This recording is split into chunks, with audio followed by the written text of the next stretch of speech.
जय श्री राम जी। रामचरितमानस अरण्य कांड चल रहा है और यहाँ पर कैसी अत्रि मुनि जी ने राम स्तुति गाई है वो हमने पहले की है। और अब आज हम 4 नंबर दोहा से शुरू करेंगे। जय श्री राम जी। विनती कर मुनि नाई सिर, कह कर जोरी बहोरी। चरण सरोरु नाथ जन, कबहु तजै मत मोरी। सियावर राम जय जय राम, ए मन बसियो सीताराम। अनुसुईया के पद गहि सीता, मिली बहोरी सुशील बिनीता। ऋषि पत्नी मन सुख अधिकाई, आशीष दे निकट बैठाई। दिव्य बसन भूषण पहिराए, जे नित नूतन अमल सुहाए। कह ऋषि बधू सरस मृदु बानी, नारी धर्म कछु ब्याज बखानी। मात पिता भ्राता हितकारी, मित प्रद सब सुन राजकुमारी। अमित दान भरता भय देही, अदम सुनारी जो सेवन तेहि। धीरज धर्म मित्र अरुनारी, आपद काल परखिए चारी। वृद्ध रोग बस जड़दन हीना, अंध बधिर क्रोधी अति दीना। ऐसहु पति कर किए अपमाना, नारी पाव जमपुर दुख नाना। एक ही धर्म एक व्रत नेमा, काए बचन मन पति पद प्रेमा। जगपति व्रताचार विधि अहि, वेद पुराण संत सब कहि। उत्तम के अस बस मन माही, सपने हो आन पुरुष जग नाही। मध्यम पर पति देखई कैसे, भ्राता पिता पुत्र निज जैसे। धर्म विचार समझ कुल रही, सो निकृष्ट श्रेय श्रुति अस कही। बिन अवसर भयते रह जोई, जाने हो अधम नारी जग सोई। पति बंचक पर पत रत करी, रौरव नरक कल्प सत परी। शन सुख लाग जन्म सत कोटि, दुख न समझते सम को खोटी। बिन श्रम नारी परम गति लही, पतिव्रत धर्म छाड़ शल गही। पति प्रतिकूल जन्म जह जाई, विधवा होई पाई तरुणाई। सहज पति सेवत सुभगति लई, सहज अपावनि नार। अजहू तुलसी का हर ही प्रिय, जस गावत श्रुति चार। सुमिर नार प्रतिव्रत करही, सुन सीता तव नाम। कयो कथा संसार हित, तो ही प्राण प्रिय राम। सियावर राम जय जय राम, मेरे मन बसियो सीताराम। जब प्रभु राम आए हैं अत्रि मुनि के पास, तो अत्रि मुनि ने बहुत सुख पाया प्रभु के दर्शन करके और राम स्तुति गाई और सिर नवाकर विनती की कि हे नाथ। और ये विनती यहाँ पर क्यों लिखी है तुलसीदास जी ने हमारे लिए, कि ऐसी ही विनती करो प्रभु से, प्रभु को ही मांगो। कुछ और ना मांगो, कुछ और मांगने की आवश्यकता ही नहीं रहेगी अगर प्रभु से प्रभु को ही मांग लिया। कहते हैं मेरी बुद्धि आपके चरण कमलों को कभी ना छोड़े। और ये बुद्धि ही है। अगर विवेक जागृत हो गया तो फिर तो बस प्रभु का ही स्मरण हर समय रहे। तो यही बात मांगी, हर यही मांगना चाहिए। अब जो माता सीता है वो गई है अत्रि मुनि जी की पत्नी अनसुईया जी के चरण पकड़ लिए, उनसे मिली हैं। तो ऋषि पत्नी के मन में बड़ा सुख आया, उन्हें भी सुख मिला माँ सीता को मिलकर। और उन्होंने सीता जी को अपने पास बैठा लिया। और जब कोई कहते हैं ना मिलता है, तो उसको कुछ ना कुछ भेंट तो दी जाती है। तो ऋषि पत्नी ने क्या भेंट दी माँ सीता को? उन्होंने दिव्य वस्त्र और आभूषण दिए। वो ऐसे दिव्य वस्त्र थे जो नित्य नए, निर्मल और सुहावने बने रहते हैं। और इसको हम ये भी कह सकते हैं कि अब माँ सीता को जाना था, वहां अशोक वाटिका में जाकर रहना था, तो इसीलिए पहले से ही उनको वैसे वस्त्र दे दिए गए कि जो नित्य नए और निर्मल बने रहेंगे। दिव्य वस्त्र और आभूषण भी दिए। और ऋषि पत्नी, दो इतने प्रेमी मिले हैं, तो ऋषि पत्नी और माँ सीता से फिर कोई संसारिक बातें थोड़ा करेंगे वो लोग, कि कैसे हो, कैसे सास ससुर हैं, या घर कैसा चल रहा है, जब वन में तुम्हें निकाल दिया तो कैसे। नहीं, जब दो सत्संगी मिलते हैं तो बातें तो फिर प्रभु की ही चलती हैं। तो यहाँ पर दो पतिव्रता नारियां मिली हैं, तो फिर पातिव्रत धर्म का ही बखान होगा ना। तो माँ अनुसुईया जो है ऋषि पत्नी है, वो माता सीता को नहीं, बहाने से हम लोगों के लिए ही ये बखान हुआ है पतिव्रत धर्म का।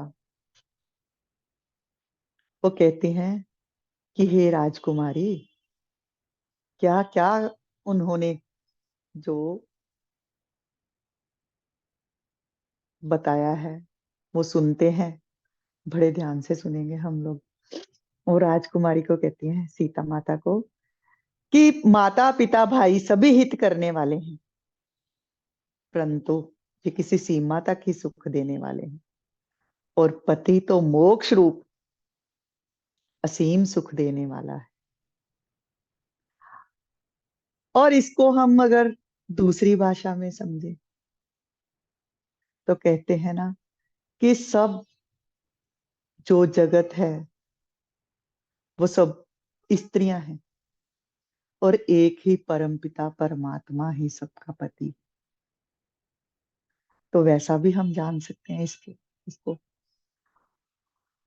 और इसीलिए कि जो संबंधी जो इस जगत में आए हो तुम, और सबके साथ संबंध जोड़ा है, वहां से भी तुम्हें सुख मिलता है। पति से सुख मिल रहा है, पति को पत्नी से सुख मिल रहा है, भाई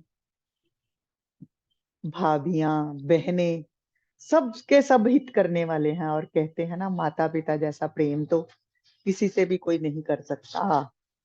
पर यही यहाँ पर हमें समझाया गया कि संसार में जो सुख मिल रहे हैं वो तो है ही, परंतु जब परम पति प्रभु परमेश्वर जो है वही मोक्ष रूपी सुख प्रदान करता है, और वो स्त्री अर्थात वो जीवात्मा अदम है जो ऐसे पति की सेवा नहीं करती, जो प्रभु से प्रेम नहीं करती। धैर्य, धर्म, मित्र और स्त्री, इन चारों की विपत्ति के समय ही परीक्षा होती है।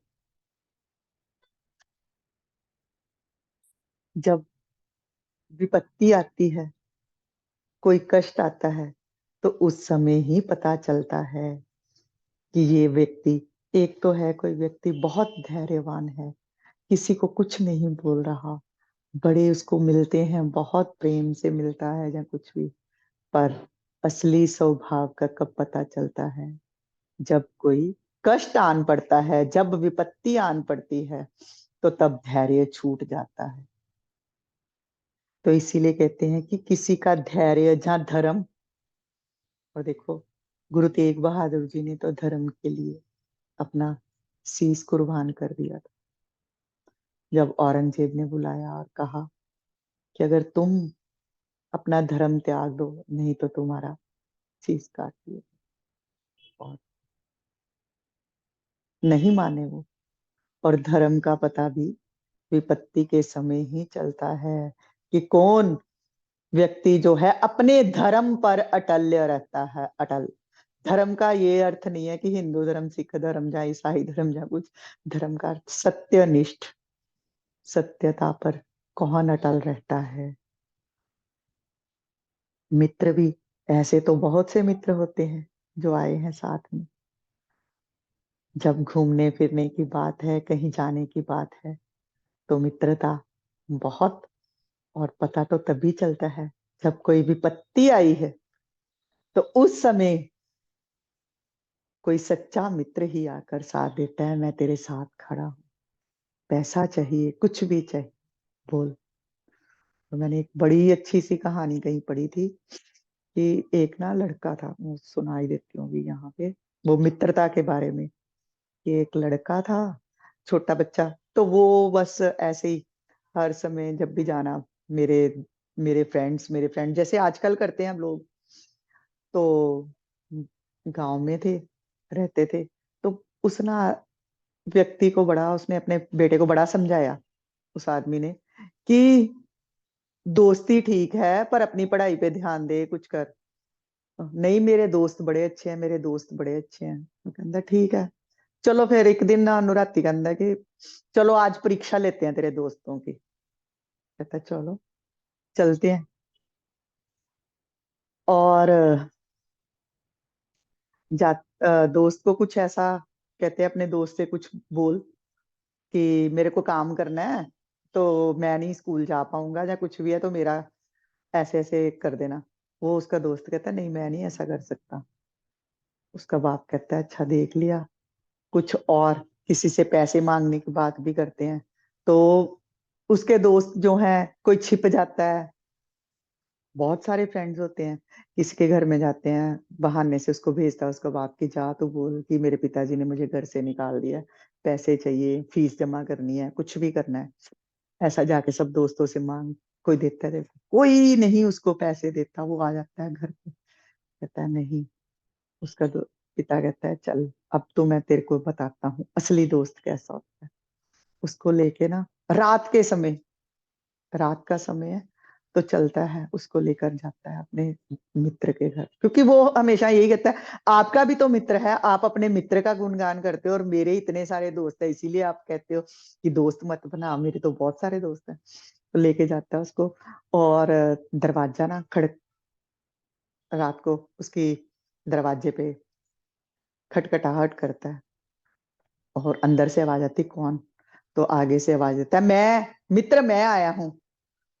तो अंदर से बड़े जोर से आवाज आती आ रहा हूं। 5-10 मिनट लग जाते हैं, वो आता नहीं, दरवाजा नहीं खोलता। उस व्यक्ति को लगता है कि ये मेरा मित्र भी वैसा ही है क्या, तो चलूं अब। उसका बेटा भी देखने लगता है कि आपका दोस्त भी मेरे दोस्तों जैसा ही, आप बड़ा मित्र मित्र करते थे, देखो। तो उतनी देर में ना एकदम से झटके से दरवाजा खुलता है, और उसका दोस्त जो है उसने हाथ में पकड़ा होता है एक हाथ में। कहता है मित्र इतनी देर क्यों कर दी। कहता देख, इतनी रात को तू आया है, कभी आया ही नहीं, इतनी रात को, आधी रात को तू आया है, तो इसका मतलब कोई ना कोई मुसीबत तेरे पे पड़ी है। तो मुसीबतें दो ही हो सकती हैं, जहाँ तो पैसे की, तो जहाँ किसी शत्रु की। तो ये मैं तलवार और पैसा दोनों चीजें साथ में लेके आया, तुझे किस चीज की जरूरत है। तो तभी कहते हैं कि विपत्ति के समय, और फिर उसके बेटे को समझ में आती है कि मित्र हो तो ऐसा, नहीं तो ना हो। और सबसे ज्यादा देखो, कृष्ण और अर्जुन की मित्रता, सुदामा और कृष्ण की मित्रता, ये तो हम सब लोग जानते ही है ना।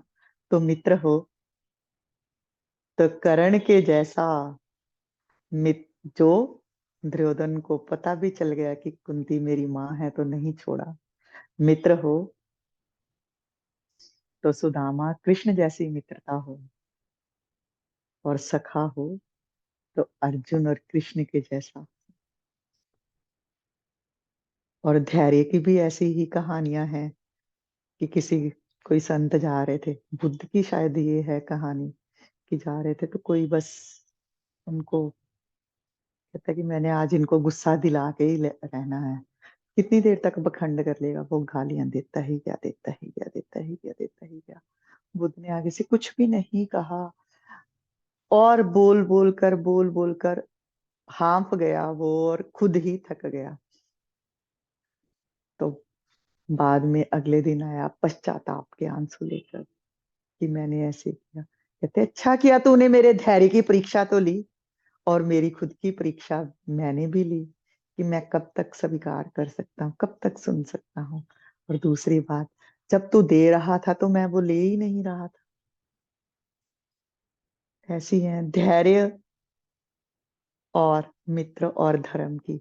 और औरत की परीक्षा भी विपत्ति के समय ही होती है, क्योंकि सुख के समय तो पति उसको लाके दे रहा है और वो आराम से बैठकर घर चला रही है, और विपत्ति के समय ही पता चलता है कि कैसे वो अपने पति का साथ देती है।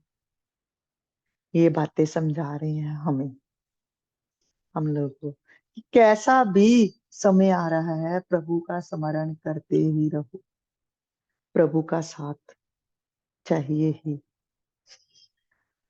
आगे कहती है माता अनुसुईया कि पति चाहे वृद्ध हो, रोगी, मूर्ख, निर्धन, अंधा, बहरा, क्रोधी, दीन भी हो, फिर भी औरत को अपने पति का अपमान नहीं करना चाहिए।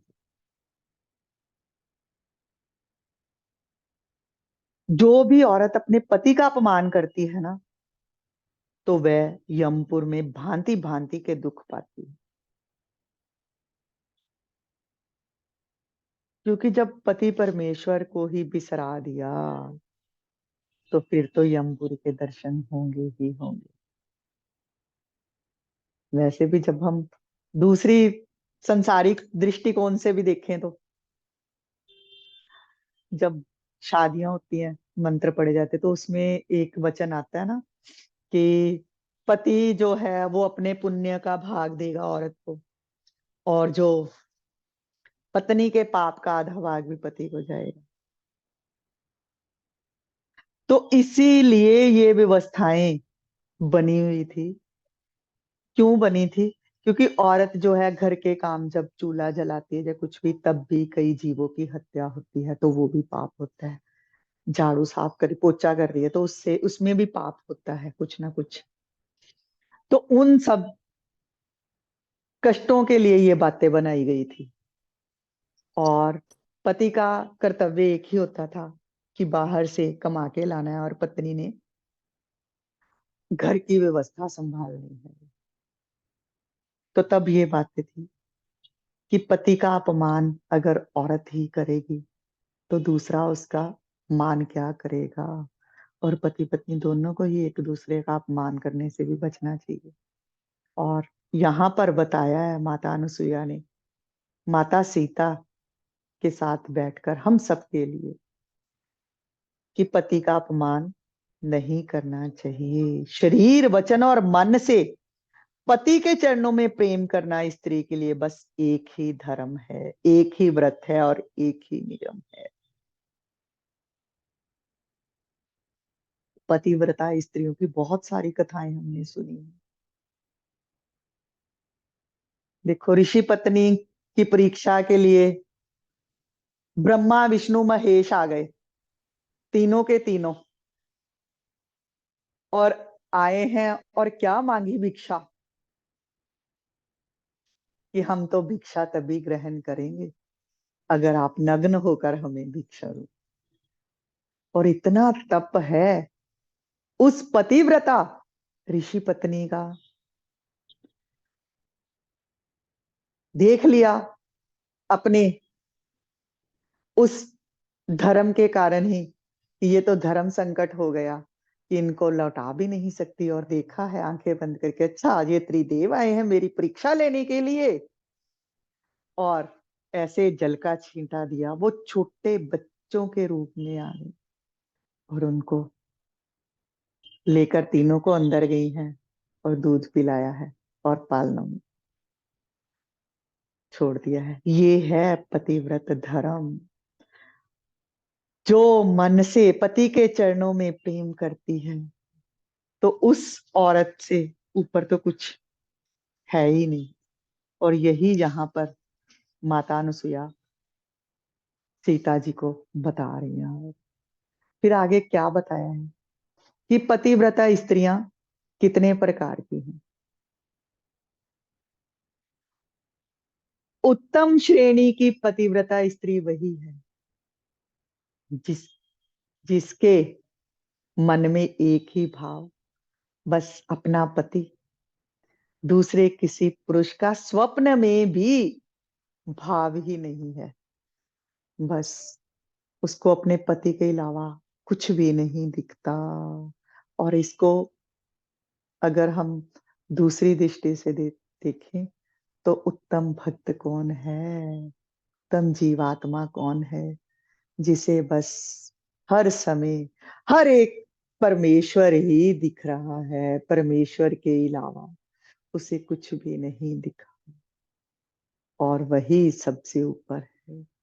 ऐसा एकाकार है, पति के संग अंदर से ऐसी जुड़ी हुई है कि उसे कुछ और किसी संसारिक किसी भी व्यक्ति का भान ही नहीं।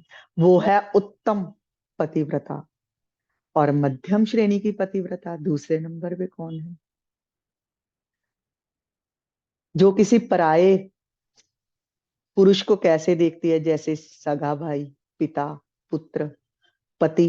पिता बड़े के रूप में देखती है, छोटे को जो है पुत्र के रूप में देखती है, और धर्म को विचार कर अपने कुल की मर्यादा समझकर बची रहती है। ये हो गई निम्न श्रेणी की स्त्री। सबसे बड़ी पतिव्रता तो वही जो अपने पति के अलावा किसी का ध्यान ही नहीं करती।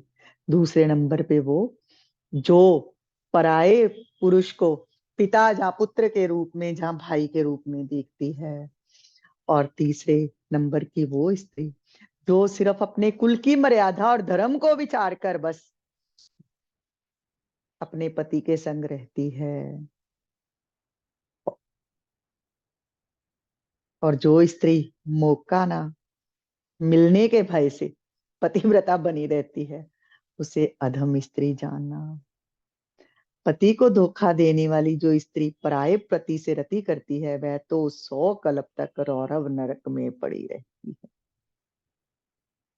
ये नरकों का भय दिखाया गया है, सब कुछ बताया है माता अनुसुईया ने माँ सीता को, और साथ ही साथ हमें भी ये शिक्षा दी है।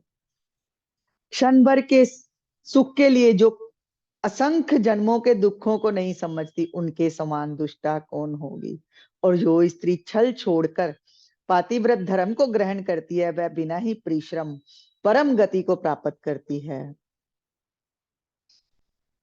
और जो पति के प्रतिकूल चलती है, वह जहां भी जाकर जन्म लेती है, वहीं जवानी पाकर भरी जवानी में विधवा हो जाती है। और कई बार हम देखते हैं ना, कोई बड़ी जवान सी और बड़ी चंगी भी या कुछ भी है, ये पिछले जन्मों के जो कर्म है, कर्म तो कहते हैं ना। जैसे एक बछड़े को छोड़ो ना, और बिल्कुल एक जैसी दिखने वाली गाय भी वहां पे खड़ी है, तो गैया, और वो फिर भी जाकर अपनी माँ को ढूंढ लेता। तो वैसे ही जो कर्म किया है ना, वो कुछ भी हम कर लें, वो कर्म हमें आकर ढूंढ ही लेगा। तो यहाँ पर यही बताया है कि जो पति के प्रतिकूल चलती है, वो अगले जन्म में भरी जवानी में ही विधवा हो जाती है। स्त्री जन्म से ही अपवित्र है, किंतु पति की सेवा करके वह अनायास ही शुभ गति प्राप्त कर लेती है। और पातिव्रत धर्म के कारण ही आज भी तुलसी जी भगवान को प्रिय हैं और चारों वेद उनका जश गाते हैं। तुलसी की कथा हम सब जानते ही हैं कि ऐसा पातिव्रत धर्म था उसका कि शिव से जाकर भी उसका पति जो है, लड़ाई हो रही, कितने वर्षों तक चला है वो युद्ध, और आकर फिर विष्णु के पास सबने कहा है कि जब तक तुलसी का पातिव्रत धर्म नहीं छोड़ा जाएगा, तब तक ये मारा नहीं जा सकता, उसके पति का मृत्यु नहीं हो सकती। और भगवान विष्णु गए हैं और बहाने से उसका धर्म भ्रष्ट किया है, तो उसके बाद ही उसके पति की मृत्यु हुई। और तुलसी का आज तक भी गुणगान किया जाता है उसके पतिव्रत धर्म के कारण। और यहाँ पर अगर हम दूसरे ढंग से भी लें तो जीवात्मा जो है, जो प्रभु के अनुकूल चलती है, जो जीवात्मा जन्म तो हमें पृथ्वी पर इसीलिए मिलता है ना कुछ कर्म तो हुए हैं, तो वो अपने कर्म भोग के लिए ही हम आते हैं।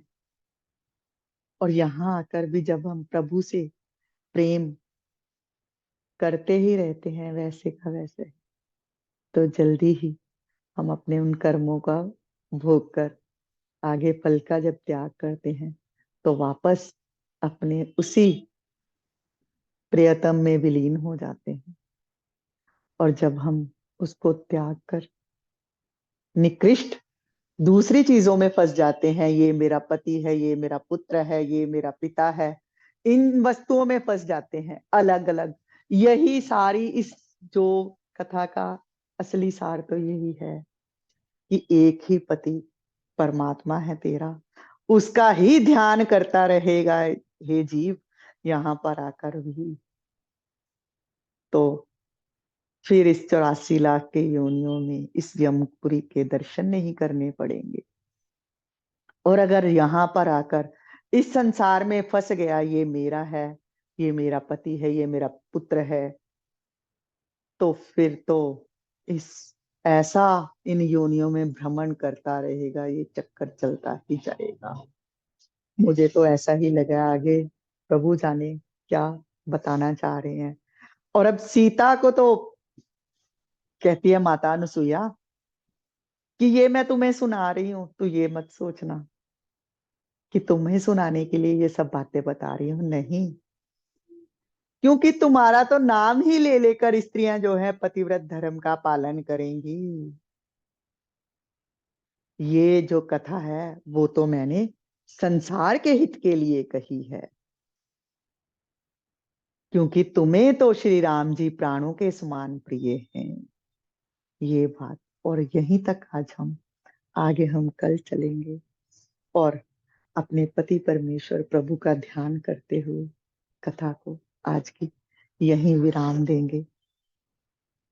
जय श्री राम जी। जय श्री राम। जय श्री राम। श्री राम जय राम जय जय राम। श्री राम जय राम जय जय राम। श्री राम जय राम जय जय राम।